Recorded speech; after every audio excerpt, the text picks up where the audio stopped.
Bismillahirrahmanirrahim. Assalamualaikum warahmatullahi wabarakatuh. Selamat datang teman-teman di video kedua dalam video MOOCs tentang kuliah perubahan sosial budaya di Timur Tengah. Bersama saya Muhammad Izdian Muttaqin.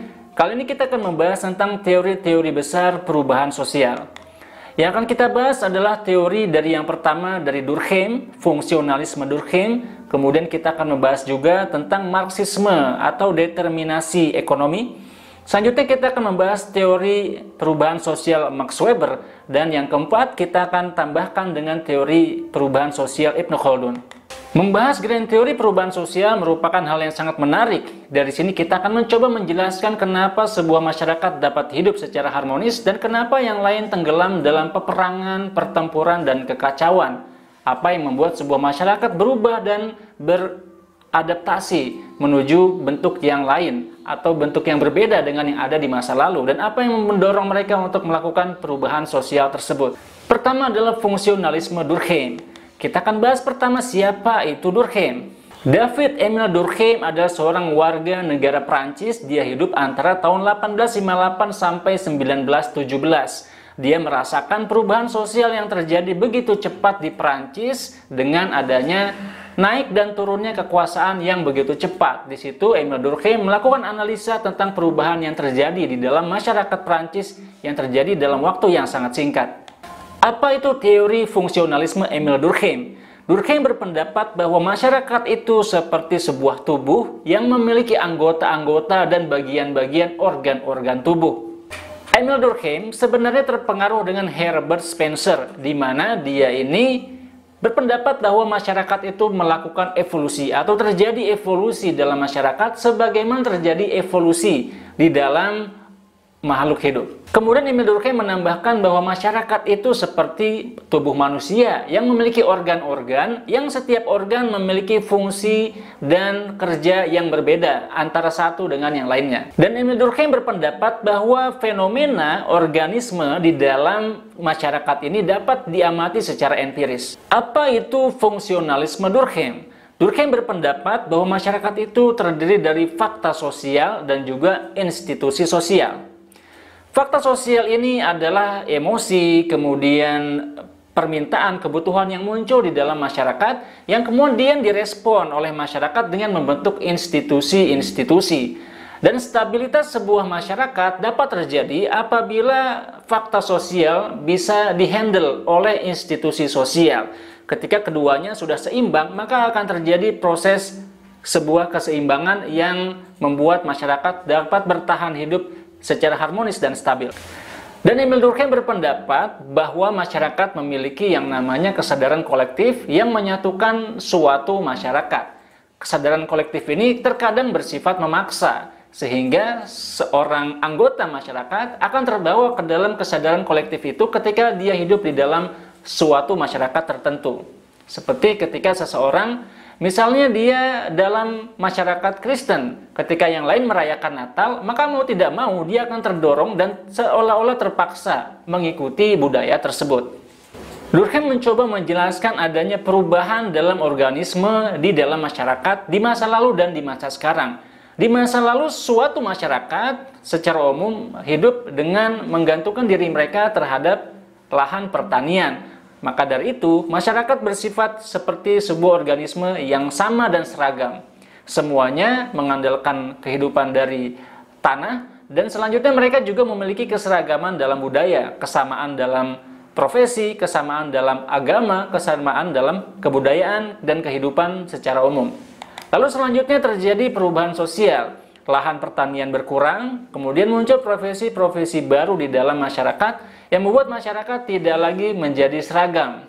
Hal ini kemudian menimbulkan adanya individualisme di dalam masyarakat yang selanjutnya terkadang membuat masyarakat menjadi tertekan dan tidak lagi memiliki kebersamaan. Inilah yang kemudian memunculkan banyak sekali orang-orang yang melakukan bunuh diri karena mereka tidak menyatu dengan lingkungannya. Ini teori yang dijelaskan oleh Durkheim. Durkheim menjelaskan bahwa inilah yang disebut dengan evolusi sosial, di mana masyarakat yang tadinya sederhana berubah menjadi masyarakat yang beragam dan kompleks, yang berbeda satu dengan yang lainnya, tetapi mereka tetap menyatu menjadi suatu kesatuan sosial karena mereka ingin saling mendukung dan menguatkan satu sama lainnya. Dan ada perubahan dalam fungsionalisme. Fungsi masing-masing masyarakat terkadang berubah bersama dengan perubahan sosial dan perubahan lingkungan yang ada. Maka masyarakat beradaptasi menjadi bentuk yang berbeda dengan bentuk di masa lalu. Durkheim membuat teori yang disebut dengan anomi, di mana masyarakat tidak mampu merespon perubahan sosial yang terjadi. Saat institusi atau organisme di dalam masyarakat ini tidak mampu menjalankan fungsinya, maka anomi ini disebut dengan kegagalan organ. Ketika ada kegagalan organ, maka suatu masyarakat akan mengalami kekacauan. Itulah yang terjadi jika institusi atau masyarakat tidak menjalankan tugasnya yang ada di dalam struktur sosial masyarakat tersebut.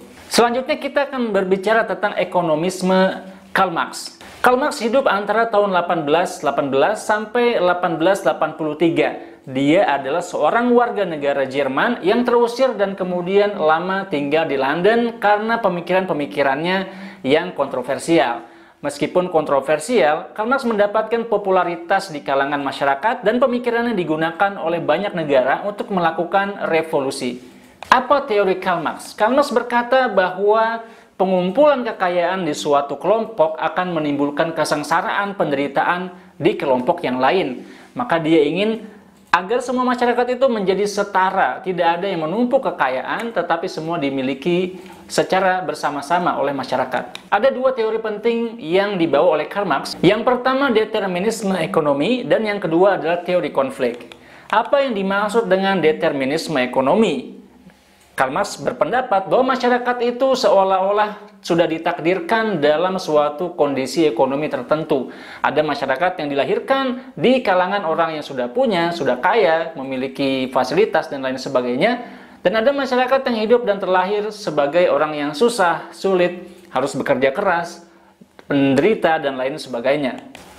Maka kemudian Karl Marx membagi masyarakat menjadi dua, yaitu borjuis dan proletar. Borjuis adalah pemilik modal dan pemilik alat-alat produksi yang menikmati surplus produksi untuk diri mereka sendiri. Yang kedua adalah proletar yang mereka bekerja untuk pemilik alat-alat produksi dan tidak punya pilihan lain selain bekerja dan mendapatkan upah sesuai dengan pekerjaan mereka tanpa bisa mengumpulkan kekayaan sebagaimana yang dilakukan oleh borjuis. Maka Karl Marx mengatakan bahwa orang-orang proletar ini dizolimi dan juga dibodohi oleh orang-orang borjuis.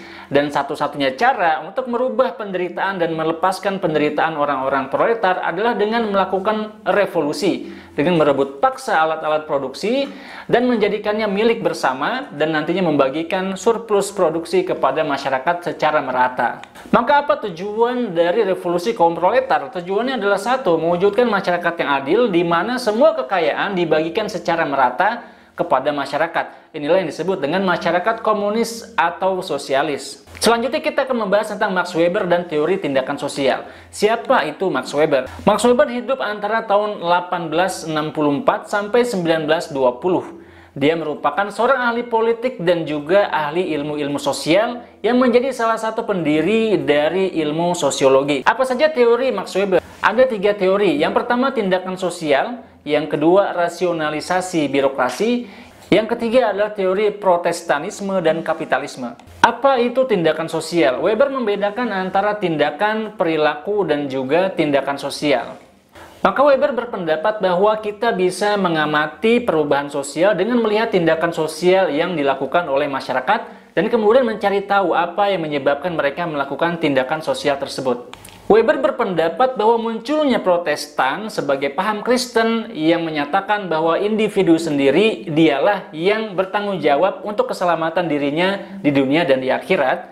Inilah yang mendorong masyarakat untuk menjadi lebih individualis, dan inilah kemudian yang mengembangkan sistem kapitalisme di mana setiap masyarakat tidak lagi bergantung kepada orang lain, tetapi mengandalkan dirinya sendiri, mengembangkan kepercayaan diri untuk melakukan kegiatan-kegiatan ekonomi. Para penganut Protestan menurut Weber memiliki semangat individualisme dan kerja keras yang lebih tinggi daripada masyarakat lain. Dan karena itu, Weber berpendapat bahwa masyarakat Protestan ini nantinya dapat mengembangkan masyarakat yang kapitalis, yang kemudian muncul terutama sekali di wilayah-wilayah yang banyak orang Protestan di sana, seperti di wilayah Amerika Utara dan juga di wilayah utara dari wilayah Eropa.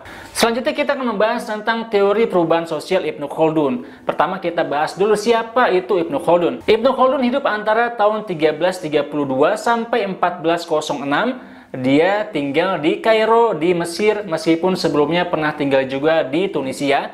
Dia merupakan bapak dari ilmu sosial, salah satu orang pertama yang membahas tentang teori-teori perubahan sosial yang terjadi dalam sejarah umat manusia. Ibnu Khaldun berpendapat bahwa ada 3 tingkatan masyarakat. Yang pertama adalah masyarakat Badui. Masyarakat Badui adalah masyarakat yang tidak terlalu memiliki peraturan dan hidupnya berpindah-pindah dari satu tempat ke tempat yang lain. Yang kedua adalah masyarakat pedesaan. Masyarakat pedesaan hidupnya dalam suatu masyarakat yang menetap, memiliki